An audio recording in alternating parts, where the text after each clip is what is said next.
Neil Sean, who is live outside Westminster Abbey.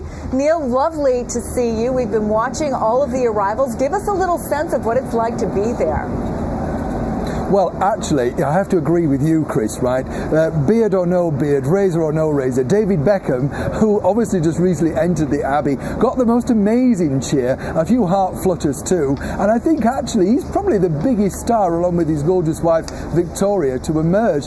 You could sense the people getting quite excited, and if you saw as they were walking in, some of the people sort of looking after the guests, even they were getting excited, standing close to him. So over here, we've just had a band marching past. As you say, the weather is really nice. I'm in a bit of a party spirit. Are you, Martin? I believe I've seen the Earl Spencer there, Princess Diana's brother, who of course delivered that famous and somewhat controversial eulogy at her funeral. Yeah, and also I think, what we can tell you is that the relationship between, William and Earl Spencer has sort of merged a lot more over the years. I think, William is a very sort of diplomatic kind of a guy, and I think Earl Spencer, as we now know rightly, Chris, is slightly hot-headed.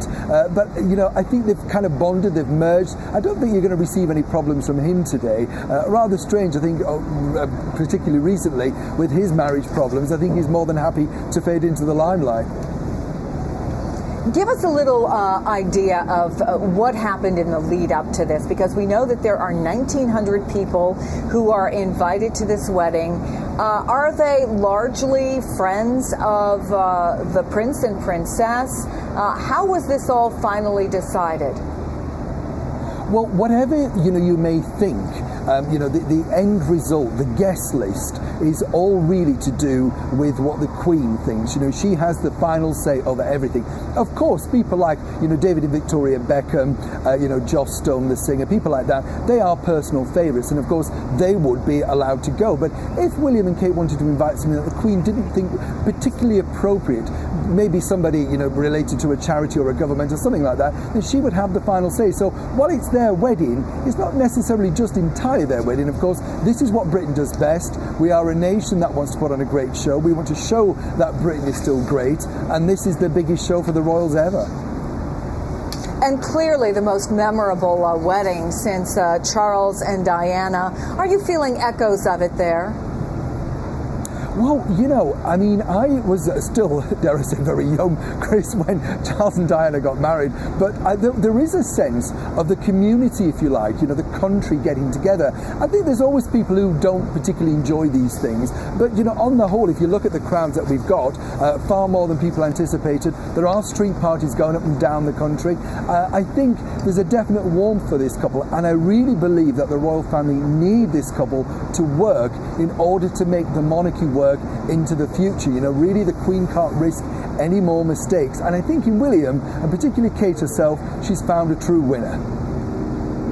Well, we're looking at some tape on the right-hand side of our screen of the Beckhams, as we were just hearing Neil talk about as they arrived. Victoria Beckham and, of course, David Beckham, and also Chelsea Davy, who is it fair to say, on again, off again girlfriend, and currently on, obviously, of Prince Harry? Definitely on.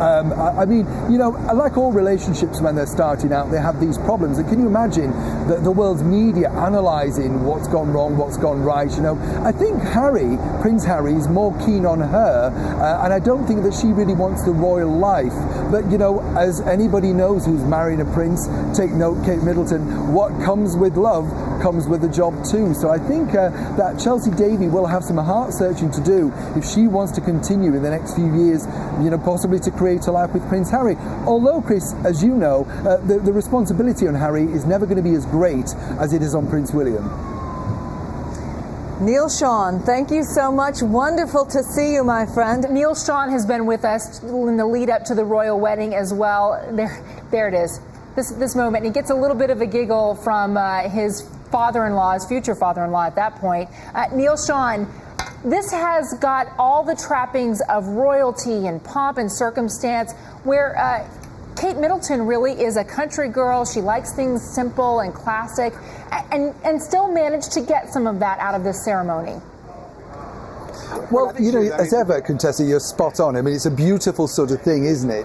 What we saw today, a great spectacle. But in fact, it was very intimate. And you know what I noticed? I thought that she led a lot of the way. There was this beautiful moment where they shared that famous now kiss, of course, and she kind of looked at him as if to say, "You finally got it right." I thought that was quite nice. You know, we talked yesterday about fashion faux pas and that you should not upstage the bride herself, and I don't think that happened. But if there was a close second, it might have been Prince Andrew's daughters. You had Beatrice and Eugenie, or Eugenie, I guess you guys say it a little bit differently than I do in the United States. Okay, so they're sitting behind the Queen. Can we show this hat? Both of them. I mean, Beatrice's hat now has a Facebook page with thousands of people going on and liking it.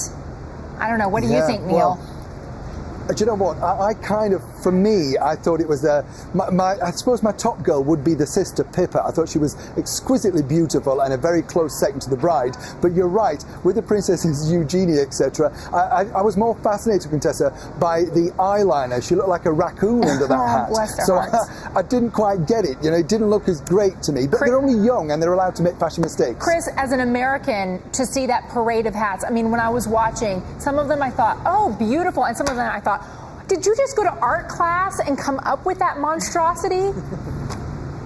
Well, outside, some people did. You should have seen some of the concoctions that people came up with, and they were deliberately funny. I don't think that many of the hats that we saw inside Westminster Abbey were meant to be funny, but they absolutely were. Look, this is a country where they love their hats. They love to have big feathers and other things coming out of them, and people have a good time with them. And a lot of women looked well put together. Others, we might, Contessa, you and I, not have chosen, for example, that little red number. You're being kind. But I'm trying. I actually have a hat, that little reserve. red fascinator. I have a hat that looks something like that. It's my only one.